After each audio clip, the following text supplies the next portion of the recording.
Greetings and welcome to the AMD third quarter 2025 conference call. At this time, all participants are in a listen-only mode. A question-and-answer session will follow the formal presentation. If anyone should require operator assistance, please press star zero on your telephone keypad.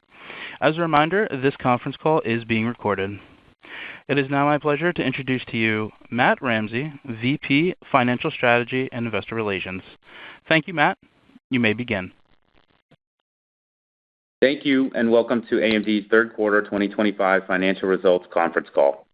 By now, you should have had the opportunity to review a copy of our earnings press release and the accompanying slides. If you have not had the opportunity to review these materials, they can be found on the Investor Relations page of AMD.com. We will refer primarily to non-GAAP financial measures during today's call. The full non-GAAP to GAAP reconciliations are available in today's press release and the slides posted on our website. Participants in today's conference call are Dr. Lisa Su, our Chair and CEO, and Jean Hu, our Executive Vice President, CFO, and Treasurer. This is a live call and will be replayed via webcast on our website. Before we begin the call, I would like to note that Dr. Lisa Su, along with members of AMD's executive team, will present our long-term financial strategy at our Financial Analyst Day next Tuesday, November 11th in New York. Dr. Lisa Su will present at the UBS Global Technology and AI Conference on Wednesday, December 3rd. And finally, Jean Hu will present at the 23rd Annual Barclays Global Technology Conference on Wednesday, December 10th. Today's discussion contains forward-looking statements based on our current beliefs, assumptions, and expectations, speak only as of today, and as such involve risks and uncertainties that could cause results to differ materially from our current expectations. Please refer to the cautionary statement in our press release for more information on these factors that could cause actual results to differ materially. And with that, I will hand the call over to Lisa. Thank you, Matt, and good afternoon to all those listening today. We delivered an outstanding quarter with record revenue and profitability, reflecting broad-based demand across our data center AI, server, and PC businesses. Revenue grew 36% year-over-year to $9.2 billion. Net income rose 31%, and free cash flow more than tripled, led by record EPYC, Ryzen, and Instinct processor sales. Our record third quarter performance marks a clear step up in our growth trajectory, as the combination of our expanding compute franchise and rapidly scaling data center AI business drives significant revenue and earnings growth. Turning to our segments, data center segment revenue increased 22% year-over-year to a record $4.3 billion, led by the ramp of our Instinct MI350 series GPUs and server share gains. Server CPU revenue reached an all-time high as adoption of 5th-gen EPYC Turin processors accelerated rapidly, accounting for nearly half of overall EPYC revenue in the quarter. Sales of our prior generation EPYC processors were also very robust in the quarter, reflecting their strong competitive positioning across a wide range of workloads. In cloud, we had record sales as hyperscalers expanded EPYC CPU deployments to power both their own first-party services and public cloud offerings. Hyperscalers launched more than 160 EPYC-powered instances in the quarter, including new Turin offerings from Google, Microsoft Azure, Alibaba, and others that deliver unmatched performance and price performance across a wide range of workloads. There are now more than 1,350 public EPYC cloud instances available globally, a nearly 50% increase from a year ago. Adoption of EPYC in the cloud by large businesses more than tripled year-over-year, as our on-prem share gains are driving increased demand from enterprise customers for AMD cloud instances to support hybrid compute. We expect cloud demand to remain very strong as hyperscalers are significantly increasing their general-purpose compute capacity as they scale their AI workloads. Many customers are now planning substantially larger CPU build-outs over the coming quarters to support increased demands from AI, serving as a powerful new catalyst for our server business. Turning to enterprise adoption, EPYC server sell-through increased sharply year-over-year and sequentially, reflecting accelerating enterprise adoption. More than 170 5th-gen EPYC platforms are in market from HPE, Dell, Lenovo, Supermicro, and others, our broadest portfolio to date, with solutions optimized for virtually every enterprise workload. We closed large new wins in the quarter with leading Fortune 500 technology, telecom, financial services, retail, streaming, social, and automotive companies as we expand our footprint across major verticals. The performance and TCO advantages of our EPYC portfolio, combined with our increased go-to-market investments and the expanded breadth of offerings from the leading server and solutions providers, position us well for continued enterprise share gains. Looking ahead, we remain on track to launch our next-generation 2-nanometer Venice processors in 2026. Venice Silicon is in the labs and performing very well, delivering substantial gains in performance, efficiency, and compute density.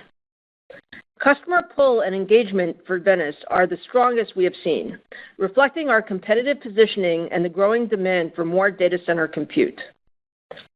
Multiple cloud OEM partners have already brought their first Venice platforms online, setting the stage for broad solution availability and cloud deployments at launch. Turning to data center AI, our Instinct GPU business continues to accelerate. Revenue grew year over year, driven by the sharp ramp of MI350 series GPU sales and broader MI300 series deployments.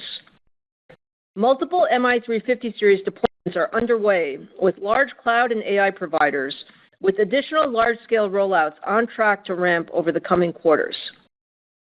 Oracle became the first hyperscaler to publicly offer MI355X instances, delivering significantly higher performance for real-time inference and multimodal training workloads on OCI's Zettascale supercluster. NeoCloud providers Crusoe, DigitalOcean, TensorWave, Vultr, and others also began ramping availability of their MI350 series public cloud offerings in the quarter. MI300 series GPU deployments with AI developers also broadened in the quarter. IBM and Zyphra will train multiple generations of future multimodal models on a large-scale MI300X cluster, and Cohere is now using MI300X at OCI to train its Command family of models. For inference, a number of new partners, including Character AI and Luma AI, are now running production workloads on MI300 series, demonstrating the performance and TCO advantages of our architecture for real-time AI applications. We also made significant progress on the software front in the quarter. We launched ROCm 7, our most advanced and feature-rich release to date, delivering up to 4.6x higher inference and 3x higher training performance compared to ROCm 6. ROCm 7 also introduces seamless distributed inference, enhanced code portability across hardware, and new enterprise tools that simplify the deployment and management of Instinct solutions. Importantly, our open software strategy is resonating with developers. Hugging Face, VLLM, SGLang, and others contributed directly to ROCm 7 as we make ROCm the open platform for AI development at scale. Looking ahead, our data center AI business is entering its next phase of growth, with customer momentum building rapidly ahead of the launch of our next-gen MI400 series accelerators and Helios rack-scale solutions in 2026. The MI400 series combines a new compute engine with industry-leading memory capacity and advanced networking capabilities to deliver a major leap in performance for the most demanding AI training and inference workloads. The MI400 series brings together our silicon, software, and systems expertise to power Helios, our rack-scale AI platform designed to redefine performance and efficiency at data center scale. Helios integrates our Instinct MI400 series GPUs, Venice EPYC CPUs, and Pensando NICs in a double-wide rack solution optimized for the performance, power, cooling, and serviceability required for the next generation of AI infrastructure, and supports Meta's new Open Rack Wide standard.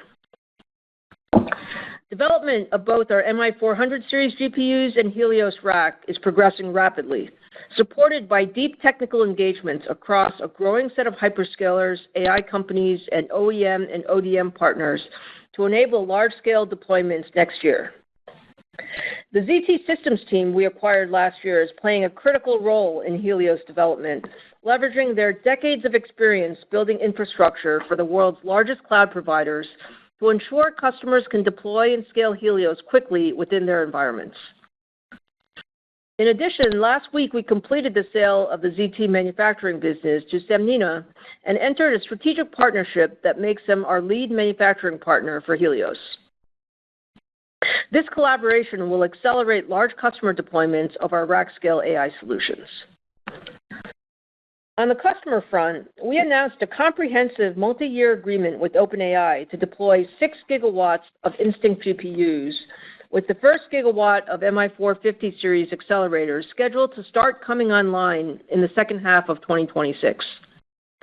The partnership establishes AMD as a core compute provider for OpenAI and underscores the strength of our hardware, software, and full-stack solutions strategy. Moving forward, AMD and OpenAI will work even more closely on future hardware, software, networking, and system-level roadmaps and technologies. OpenAI's decision to use AMD Instinct platforms for its most sophisticated and complex AI workloads sends a clear signal that our Instinct GPUs and ROCm open software stack deliver the performance and TCO required for the most demanding deployments. We expect this partnership will significantly accelerate our data center AI business, with the potential to generate well over $100 billion in revenue over the next few years. Oracle announced they will also be a lead launch partner for the MI450 series, deploying tens of thousands of MI450 GPUs across Oracle Cloud infrastructure beginning in 2026 and expanding through 2027 and beyond. Our Instinct platforms are also gaining traction with sovereign AI and national supercomputing programs. In the UAE, Cisco and G42 will deploy a large-scale AI cluster powered by Instinct MI350X GPUs to support the nation's most advanced AI workloads. In the U.S., we are partnering with the Department of Energy and Oak Ridge National Labs to build Lux AI, the first AI factory dedicated to scientific discovery, together with our industrial partners OCI and HPE. Powered by our Instinct MI350 series GPUs, EPYC CPUs, and Pensando networking, Lux AI will provide a secure, open platform for large-scale training and distributed inference when it comes online in early 2026. The U.S. Department of Energy also selected our upcoming MI430X GPUs and EPYC Venice CPUs to power Discovery, the next flagship supercomputer at Oak Ridge, designed to set the standard for AI-driven scientific computing and extend U.S. high-performance computing leadership. Our MI430X GPUs are designed specifically to power nation-scale AI and supercomputing programs, extending our leadership powering the world's most powerful computers to enable the next generation of scientific breakthroughs. In summary, our AI business is entering a new phase of growth and is on a clear trajectory towards tens of billions in annual revenue in 2027, driven by our leadership rack-scale solutions, expanding customer adoption, and an increasing number of large-scale global deployments. I look forward to providing more details on our data center AI growth plans at our Financial Analyst Day next week. In client and gaming, segment revenue increased 73% year-over-year to $4 billion. Our PC processor business is performing exceptionally well, with record quarterly sales as the strong demand environment and breadth of our leadership Ryzen portfolio accelerates growth. Desktop CPU sales reached an all-time high, with record channel sell-in and sell-out led by robust demand for our Ryzen 9000 processors, which deliver unmatched performance across gaming, productivity, and content creation applications. OEM sell-through of Ryzen-powered notebooks also increased sharply in the quarter, reflecting sustained end customer pull for premium gaming and commercial AMD PCs. Commercial momentum accelerated in the quarter, with Ryzen PC sell-through up more than 30% year-over-year, as enterprise adoption grew sharply, driven by large wins with Fortune 500 companies across healthcare, financial services, manufacturing, automotive, and pharmaceuticals. Looking ahead, we see significant opportunity to continue growing our client business faster than the overall PC market based on the strength of our Ryzen portfolio, broader platform coverage, and expanded go-to-market investments. In gaming, revenue increased 181% year-over-year to $1.3 billion. Semi-custom revenue increased as Sony and Microsoft prepare for the upcoming holiday sales period. In gaming graphics, revenue and channel sellout grew significantly, driven by the performance per dollar leadership of our Radeon 9000 family. FSR4, our machine learning upscaling technology that boosts frame rates and creates more immersive visuals, saw rapid adoption this quarter, with the number of supported games doubling since launch to more than 85. Turning to our embedded segment, revenue decreased 8% year-over-year to $857 million. Sequentially, revenue and sell-through increased as the demand environment strengthened across multiple markets, led by test and emulation, aerospace and defense, and industrial vision and healthcare. We expanded our embedded product portfolio with new solutions that extend our leadership across adaptive and x86 computing. We began shipping industry-leading Versal Prime Series Gen 2 adaptive SoCs to lead customers, delivered our first Versal RF development platforms to support several next-generation design wins, and introduced the Ryzen Embedded 9000 series with industry-leading performance per watt and latency for robotics, edge computing, and smart factory applications. The design momentum remains very strong across our embedded portfolio. We are on track for a second straight year of record design wins, already totaling more than $14 billion year to date, reflecting the growing adoption of our leadership products across a broad range of markets and expanding set of applications. In summary, our record third quarter results and strong fourth quarter outlook reflect the significant momentum building across our business, driven by sustained product leadership and disciplined execution. Our data center, AI, server, and PC businesses are each entering periods of strong growth, led by an expanding TAM, accelerating adoption of our Instinct platforms, and EPYC and Ryzen CPU share gains. The demand for compute has never been greater, as every major breakthrough in business, science, and society now relies on access to more powerful, efficient, and intelligent computing. These trends are driving unprecedented growth opportunities for AMD.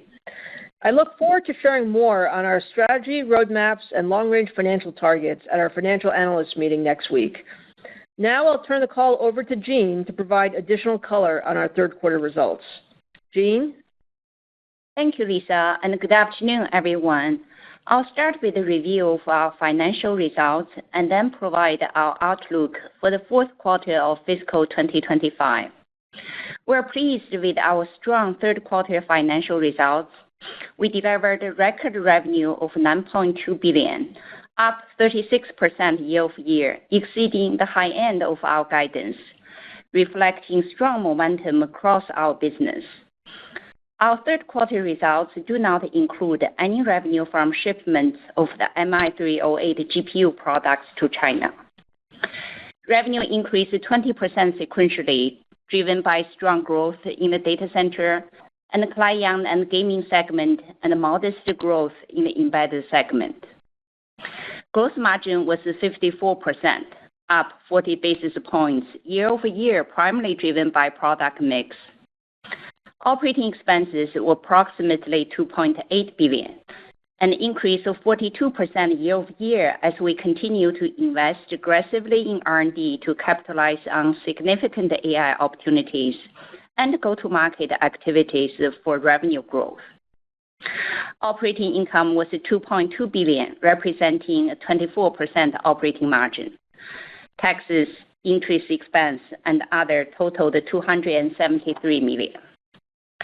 For the third quarter of 2025, diluted earnings per share were $1.20 compared to 92 cents a year ago, an increase of 30% year-over-year. Now turning to our reportable segments, starting with the data center. Data center segment revenue was a record of $4.3 billion, up 22% year-over-year, primarily driven by the strong demand for fifth-generation EPYC processors and Instinct MI350 series GPUs. On a sequential basis, data center revenue increased 34%, primarily driven by strong ramp of our AMD Instinct MI350 series GPUs.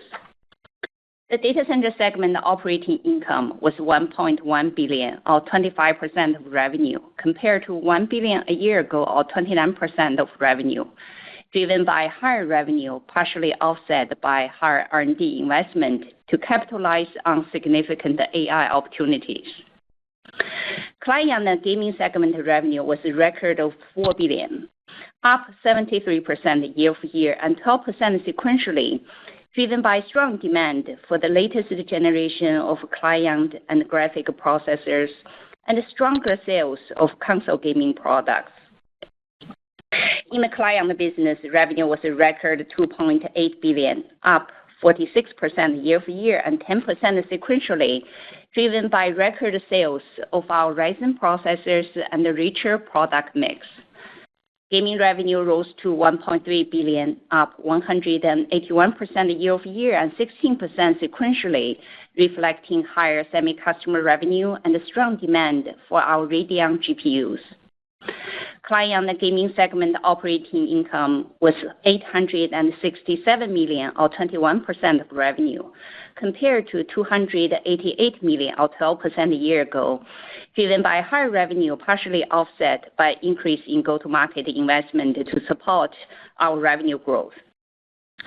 Embedded segment revenue was $857 million, down 8% year-over-year.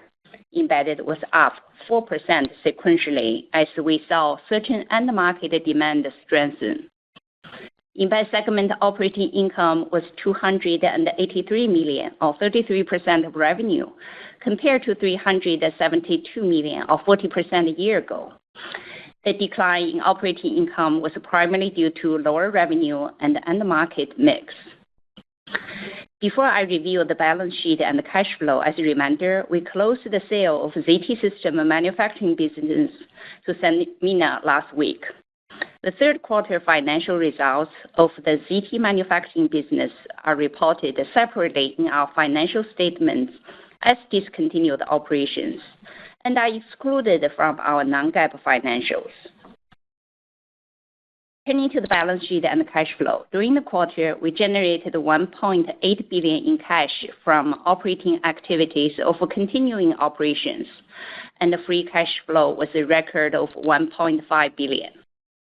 We returned $89 million to shareholders through share repurchases, resulting in $1.3 billion in share repurchases for the first 3 quarters of 2025. Exiting the quarter, we have $9.4 billion authorization remaining under our share repurchase program. At the end of the quarter, cash equivalent, and short-term investment was $7.2 billion. Our total debt was $3.2 billion. Now turning to our fourth quarter 2025 outlook. Please note that our fourth quarter outlook does not include any revenue from AMD Instinct MI308 shipment to China. For the fourth quarter of 2025, we expect revenue to be approximately $9.6 billion, ±$300 million. The midpoint of our guidance represents approximately 25% year-over-year revenue growth, driven by strong double-digit growth in our data center and client and gaming segment, and a return to growth in our embedded segment. Sequentially, we expect revenue to grow by approximately 4%, driven by double-digit growth in the data center segment with a strong growth in server and continued ramp of our MI350 series GPUs. A decline in our client and gaming segment, with client revenue increasing and gaming revenue down strong double digits, and a double-digit growth in our embedded segment. In addition, we expect fourth quarter non-GAAP gross margin to be approximately 54.5%, and we expect non-GAAP operating expenses to be approximately $2.8 billion. We expect net interest and other expenses to be a gain of approximately $37 million. We expect our non-GAAP effective tax rate to be 13%, and diluted share count is expected to be approximately 1.65 billion shares. In closing, we executed very well, delivering record revenue for the first 3 quarters of the year. The strategic investment we are making position us well to capitalize on the expanding AI opportunities across all our end markets, driving sustainable long-term revenue growth and earnings expansion for compelling shareholder value creation. With that, I'll turn it back to Matt for the Q&A session. Thank you very much, Jean. John, we can go ahead and poll the audience for questions now. Thank you. Thank you. We will now be conducting a question-and-answer session. If you would like to ask a question, please press star 1 on your telephone keypad. A confirmation tone will indicate that your line is in the queue. You may press star 2 to remove yourself from the queue. For participants using speaker equipment, it may be necessary to pick up your handset before pressing the star keys. We ask that you please limit yourself to 1 question and 1 follow-up. Thank you. One moment while we poll for questions.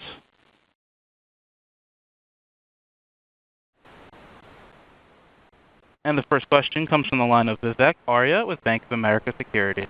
Please proceed with your question.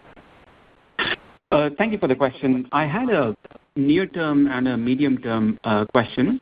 For the near term, Lisa, I was hoping if you could give us some sense of the CPU, GPU mix in Q3 and Q4. And just tactically, how are you managing this transition from your MI355 towards MI400 in second half of next year? Can you continue to grow in the first half of next year from these Q4 levels, or should we expect some kind of pause or digestion before customers get on board the MI400 series?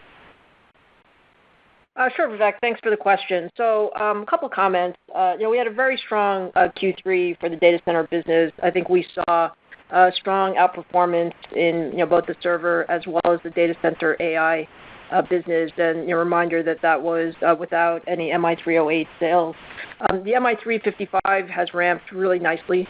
We expected a sharp ramp into the third quarter, and that proceeded well. And as I mentioned, we've also seen some strengthening of the server CPU sales, and not just, let's call it near term, but we're seeing our customers are giving us some visibility in the next few quarters that they see elevated demand, which is positive. Going into the fourth quarter, again, strong data center performance, up double digits sequentially, and up in both server and data center AI, again on the strength of those businesses. And to your question, I mean, we're not guiding into 2026 yet, obviously, but given what we see today, we see a very good demand environment into 2026. So we would expect that MI355 continue to ramp in the first half of 26, and then as we mentioned, MI450 series comes online in the second half of 2026, and we would expect a sharper ramp as we go into the second half of 2026 of our data center AI business. Got it. And for my follow-up, there is some industry debate, Lisa, about OpenAI's ability to kind of simultaneously engage with all the merchant and the ASIC suppliers, just given the constraints around power and capex and their existing kind of CSP partners and so forth. So how are you thinking about that? Like, what is your level of visibility in the initial engagement, and then more importantly, how it kind of broadens out into 27? Is there a way that one can model what the allocation would be, or just how should we think about the level of visibility in this very important customer? Thank you. Yeah, absolutely, Vivek. Look, we're very obviously very excited about our relationship with OpenAI. It's a very significant relationship. Think about it as it's a pretty unique time for AI right now. There's just so much compute demand across all of the workloads. I think in our work with OpenAI, we are planning multiple quarters out, ensuring that the power is available, that the supply chain is available. The key point is the first gigawatt we will start deploying in the second half of 26, and that work is well underway.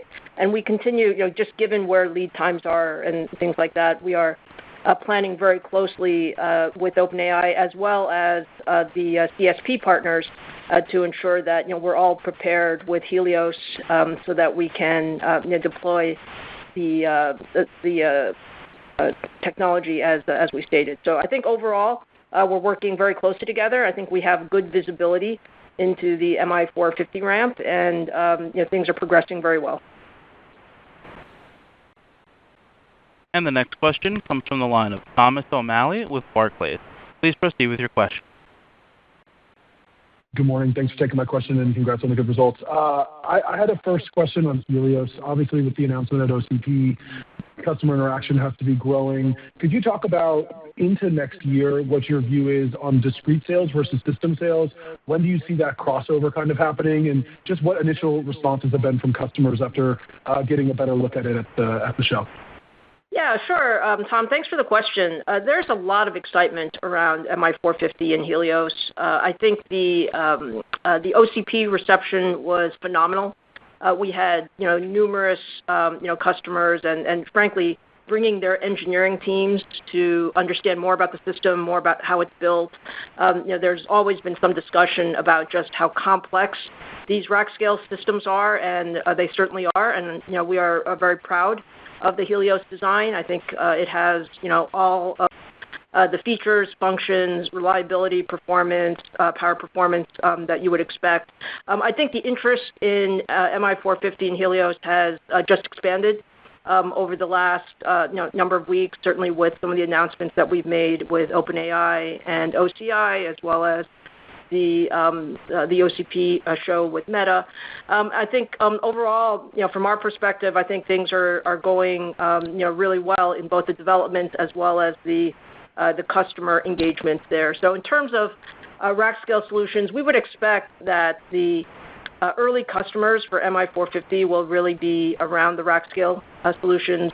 We will have other form factors as well for the MI450 series, but there's a lot of interest in the full rack scale solution.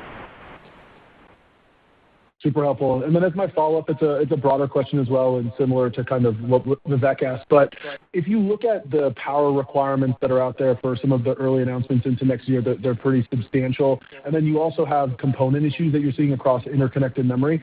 Just from your perspective as an industry leader, where do you think that the constraint will be? Will it come first with components not being available, or do you think that both data center footprint in terms of infrastructure and or power is the gating factor to some of these deployments into next year, just as we really see some larger numbers start to get deployed? Thank you.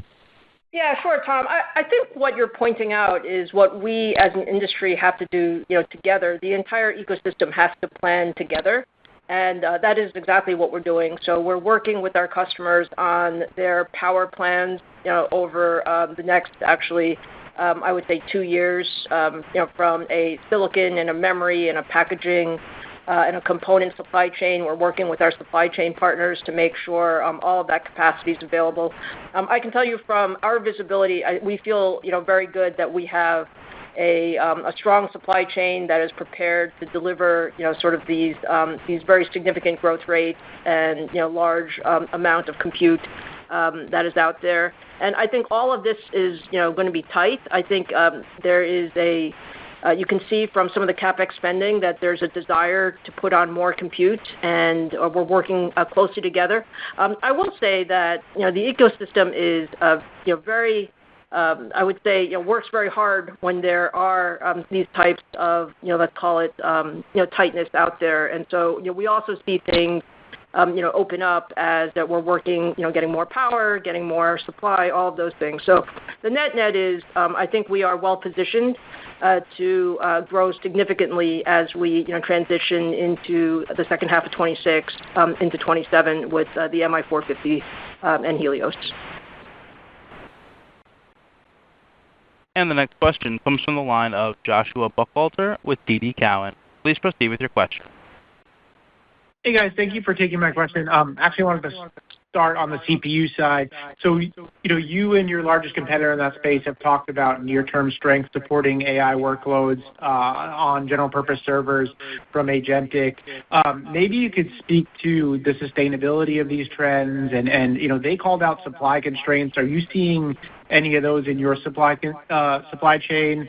And are we in a period where we should think about the CPU business on the data center side as being aseasonal, or should we expect normal seasonality in the first half of next year? Thank you. Sure, Josh. So, a couple of comments on the CPU server side. I think we've been watching this trend for the last couple of quarters, and we started seeing, let's call it, some positive signs in CPU demand actually a couple quarters ago. And what's happened as we've gone through 2025 is now we see sort of a broadening of that CPU demand. So we have a number of our large hyperscale clients are now forecasting significant CPU builds into 2026. And so from that standpoint, I think it's a positive demand environment, and it is because AI is requiring quite a bit of general purpose compute, and that's great. It catches our cycle as we're ramping Turin, so the Turin ramp has gone extremely fast, and we see good pull for that product as well as consistent strong demand for our Genoa product line as well. So, back to, seasonality as we go into 2026, I think we expect that the CPU demand environment into 2026 is going to be, let's call it, positive. And so we'll guide more as we get into the end of the year, but I would expect a positive demand environment for CPUs as we see this, demand. I do feel like it's durable. It is not a short-term thing. I think it is a multi-quarter phenomenon as we're seeing just much more demand as these AI workloads really turn into have to do real work.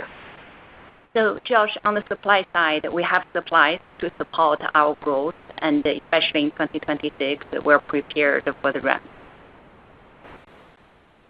Got it. Thank you both. And for my follow-up, Lisa, in your prepared remarks, you highlighted progress you guys have made on ROCm 7. I know this has been an area of focus, and can you maybe spend a minute or two talking about where you feel you're at competitively with ROCm? How wide is the breadth of support you're able to offer to the developer community, and what areas you still have work to do to close any potential competitive gap? Thank you. Yeah, Josh, thanks for the question. Look, we've made great progress with ROCm. ROCm 7 is a significant step forward in terms of performance and sort of all the frameworks that we support. It's been really, really important for us to get sort of day zero support of all the newest models and native support for all the newest frameworks. I would say most customers who are starting with AMD now have a very very smooth experience as they're bringing on their workloads to AMD. There's obviously always more work to do. We're continuing to augment the libraries and the overall environment that we have, especially as we go to some of the newer workloads where you see training and inference really coming together with reinforcement learning. But overall, I think very strong progress with ROCm. And by the way, we're going to continue to invest in this area because it's so important to really make our customer development experience as smooth as we can.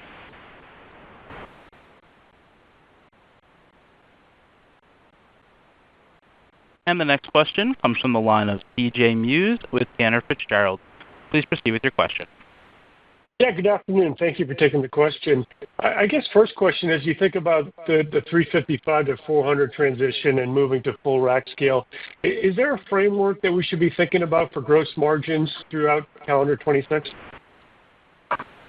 Yes, CJ, thanks for the question. I think in general, as we said in the past, for our data center GPU business, the gross margin continue to improve when we ramp a new generation of product. Typically, at the beginning of the ramp, you go through a transition period, then you will normalize the gross margin. We're not guiding 2026, but our priority in data center GPU business is to really expand the top-line revenue growth and the gross margin dollars. And of course, at the same time, we'll continue to drive the gross margin percentage up too. Very helpful. And I guess maybe, Lisa, to kind of probe kind of your growth expectations through 26 and beyond, and you talked about tens of billions of dollars in 27. Can you kind of speak at a high level how you're thinking about OpenAI and other large customers, and how we should be thinking about the breadth of your customer kind of penetration throughout calendar 26, 27? Any help on that would be super. Thank you. Sure, CJ. And we'll certainly address this topic in more detail at our Analyst Day next week. But let me give you some maybe higher level points. Look, I think we're really excited about our roadmap. I think we have seen great traction amongst the largest customers. The OpenAI relationship is extremely important to us, and it's great to be able to talk at the multi-gigawatt scale, because I think that really is what we believe we can deliver to the marketplace. But there are numerous other customers that we're in deep engagements with. We talked about OCI. We also announced a couple of systems with the Department of Energy that are significant systems, and we have many other engagements. So the way you should think about it is there are multiple customers that we would expect to have, let's call it, very significant scale in the MI 450 generation, and that's sort of the breadth of the customer engagements that we've built, and it's also how we're dimensioning the supply chain to ensure that we can supply certainly our OpenAI partnership, as well as the numerous other partnerships that are well underway.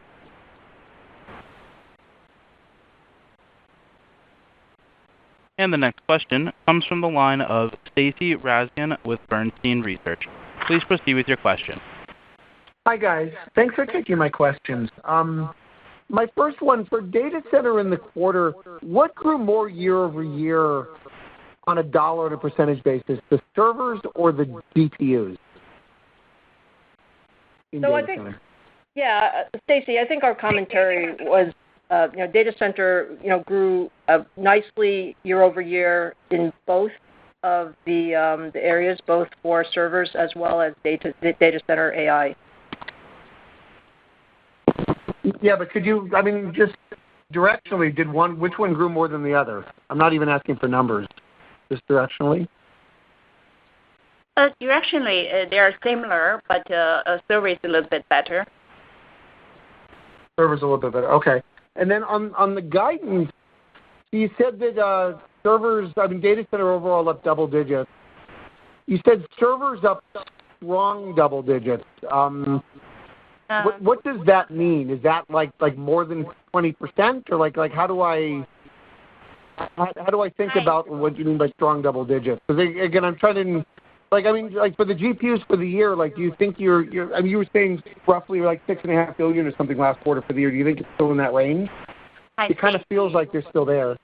Stacy, here's what we guided. We guided sequentially data center will be up double digits, and we said server will go up strongly, and at the same time, we also said that MI 350 also going to ramp. So we did not. I don't think what you just mentioned was what we guided. Oh, okay. So if you say servers are up strongly, does that mean they're up more than the Instinct? Because you didn't really make that commentary on Instinct.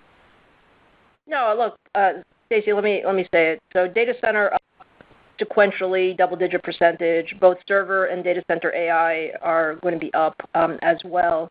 And from the standpoint of where they are, I think we're pleased with how both of them are performing. The strong double-digit percentage comment perhaps was applying to the year-over-year commentary.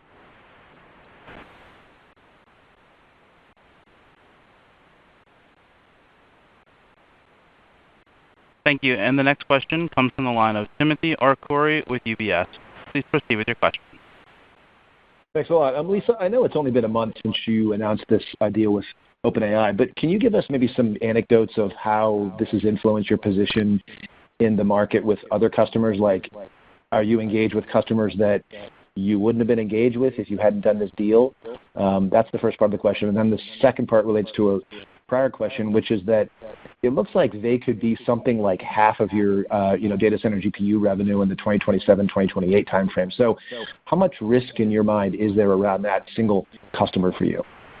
Sure, Tim. So let me say a couple things. First of all, the OpenAI deal has been in the works for quite some time. We're happy to be able to talk about it broadly and also talk about the scale of the deployment and the scale of the engagement being multi-year, multi-gigawatt. I think all those things were very positive. We've had a number of other engagements as well. I think over the last, if you were asked to ask specifically over the last month, I would say that it's been a number of factors. I think the OpenAI deal was one of them. I think being able to show the Helios rack in full force at Open Compute was also a very important milestone because people could see the engineering and sort of the capabilities of the Helios rack. And if you're asking whether we've seen a increase of interest or an acceleration of interest, I think the answer is yes. I think customers are broadly engaged and perhaps broadly engaged at a higher scale, which is a good thing. And then from the standpoint of customer concentration, I think a very key foundation for us in this business is to have a broad set of customers. We've always been engaged with a number of customers. I think we're dimensioning the supply chain in such a way that we would have ample supply to have multiple customers at similar scale as we go into the 27-28 timeframe, and that's certainly the goal. Thank you. And the next question comes from the line of Aaron Rakers with Wells Fargo. Please proceed with your question. Yeah, thanks for taking the questions. I'm curious on the server strength that you're seeing, if there's a way to unpack how we think about unit growth versus ASP expansion as we move through the Turin product cycle, and how do you guys just kind of think about that going forward? Yeah. So, Aaron, on the server CPU side, Turin certainly is more content, so we see ASPs grow as Turin ramps. But I also mentioned in the prepared remarks that we're actually seeing a good mix of Genoa still there. So Turin is ramping very quickly, but we are also seeing Genoa demand continue well as the hyperscalers are not able to move everything to the latest generation immediately. So from our standpoint, I think it's broad-based CPU demand across a number of different workloads. This is, a little bit of this is, let's call it server refresh, but it seems like, from our, customer conversations, the workloads are, broadly due to, the fact that, AI workloads are spawning more traditional compute, so, more build-out is necessary. I think going forward, one of the things that we see is there is more of a desire for the latest generation. And so, as much as we're happy with how Turin is ramping, we're seeing actually a strong pull on Venice and a lot of early engagement in Venice, which kind of, says a lot about, kind of the importance of general purpose compute, at this point in time. Yeah, thanks. As a quick follow-up, I'm curious, and not to steal maybe, the discussion from next week, but, Lisa, you've been very consistent, like, $500 billion of total AI silicon TAM opportunity and obviously progressing above that.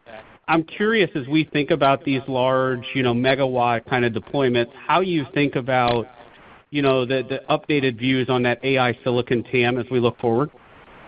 Well, Aaron, as you said, not to take too much away from what we're going to talk about next week. Look, we're going to give you a full picture of how we see the market next week. But suffice it to say, from everything that we see the AI compute TAM just going up.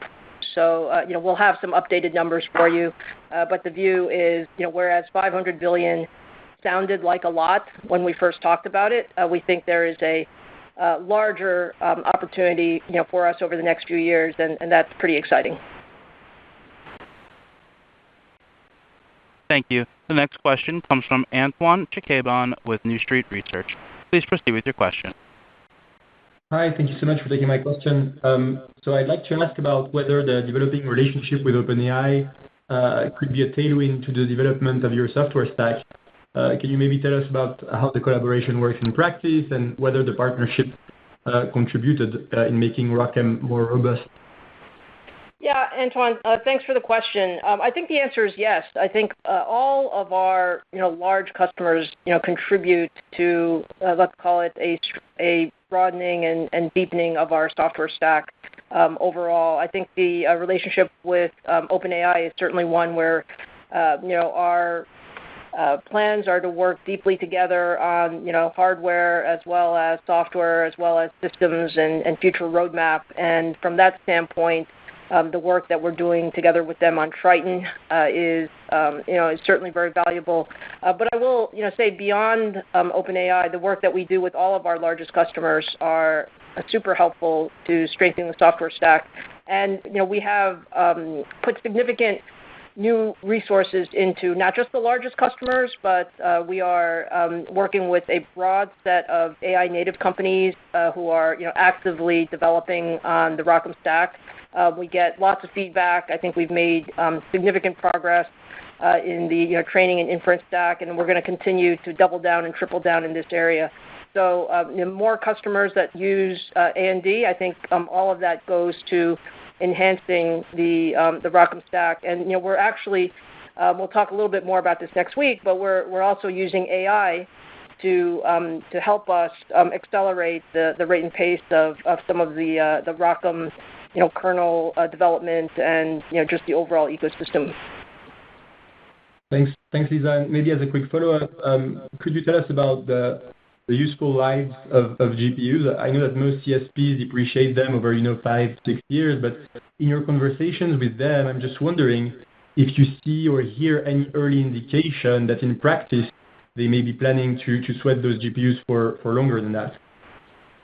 I think we have seen some early indications of that, Antoine. I think the key point being, clearly there's a desire to get on the latest and greatest GPUs when you're building new data center infrastructure. And, certainly when we're looking at MI355s, they're often going into new liquid-cooled facilities, MI450 series as well. But then we're also seeing the other trend, which is there's just a need for more AI compute. And from that standpoint, some of the older generations, MI300X is still doing, quite well in terms of, just where we see people, deploying and using, especially for inference. And from that standpoint, I think you see a little bit of both. And the next question comes from the line of Joe Moore with Morgan Stanley. Please proceed with your question. Great, thank you. You mentioned MI308. I guess what's your posture there to the extent that, if there is some relief that you're able to ship, do you have readiness to do that? Can you give us a sense for how much of a swing factor that could be? Sure, Joe. So, look, it's still a pretty dynamic situation with MI308. So that's the reason that we did not include any MI308 revenue in the Q4 guide. We have received some licenses for MI308, so we're appreciative of the administration supporting some licenses for MI308. We're still working with our customers on the demand environment and sort of what the overall opportunity is, and so we'll be able to update that more in the next couple of months. Okay, but you do have a product to support that market if it does open up, or are you going to have to start to kind of rebuild inventory for that? We've had some work in process. I think we continue to have that work in process, but we'll have to see sort of how the demand environment shapes up. Okay, thank you very much. Thanks. Operator, I think we might have time for just one more caller, please. Thank you very much. No problem. And the final question comes from the line of Ross Seymore with Deutsche Bank. Please proceed with your question. Thanks for squeezing me in. Lisa, this might take longer than the amount of time we have left before the top of the hour, but there's been so many of these multi-gigawatt announcements from OpenAI. How does AMD truly differentiate in there? When you see that big customer signing deals with other GPU vendors and ASIC vendors, et cetera, how do you attack that market differently than those competitors to not only get the 6 gigawatt initially, but hopefully more after that? Sure, Ross. Well, look, what I see is, actually, this environment where the world needs more AI compute.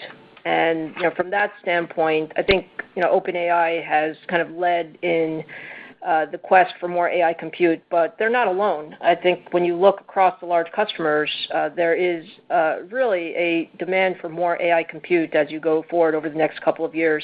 I think we each have our advantages in terms of how we are positioning our products. I think MI450 series in particular, I think is an extremely strong product, rack scale solution. Overall, when we look at compute performance, when we look at memory performance, we think it's extremely well positioned for both inference as well as training. I think the key here is time to market, it's total cost of ownership, it's deep partnership, and thinking about not just MI450 series, but what happens after that. So we're deep in conversations on MI500 and beyond. And we certainly think we're well positioned to not only participate, but participate in a very meaningful way across the sort of the demand environment here.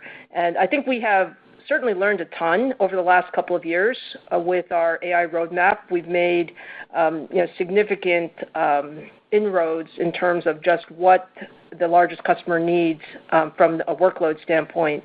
So I'm pretty optimistic about our ability to capture a significant piece of this market going forward.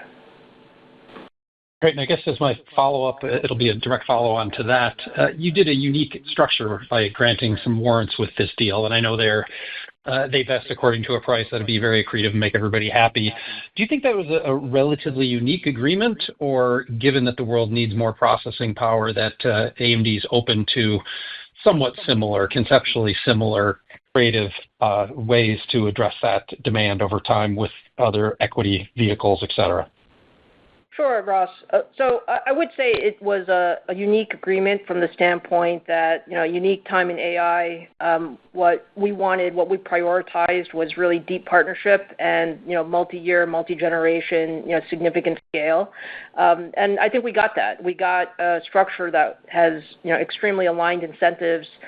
Everybody wins, right? We win, OpenAI wins, and, our shareholder sort of benefits from this, and all of that accrues to the overall roadmap. I think as we look forward, I think we have a lot of very interesting partnerships that are developing, whether they're with the largest AI users, or you think about sovereign AI opportunities, and we look at each one of these as a unique opportunity where we're bringing sort of the whole of AMD, both technically as well as all the rest of our capabilities, to the party. So, I would say OpenAI was pretty unique, but I would imagine that there are lots of other opportunities for us to bring our capabilities into the ecosystem and participate in a significant way. Ladies and gentlemen, that does conclude the question and answer session, and that also concludes today's teleconference. We thank you for your participation. You may disconnect your lines at this time.